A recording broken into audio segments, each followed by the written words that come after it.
Hello, in this video I'm going to show you how to perform Xiaomi Mi Lock Info check using the IMEI number of your Redmi 15C.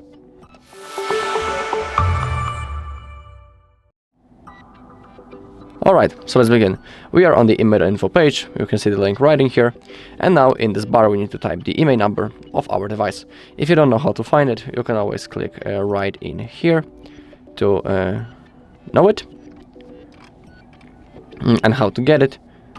And also on our channel there is a video where I'm showing you how to do it, where I'm showing all possible checking options on this site, and in that video I'm showing how to find the IMEI number. So if you want, you can look for it.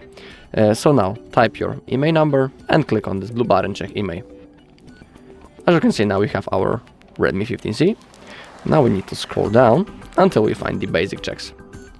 And in here we have Xiaomi Mi Lock Info check. Simply click on that. Now click on this blue button, check Xiaomi Mi Lock Info. You need to wait up to 20 seconds, but usually it takes less.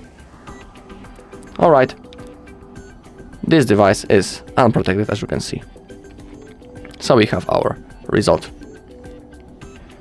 Alright, that's all in this video. Thank you all for watching. If you found this video helpful, please leave a like, comment and subscribe.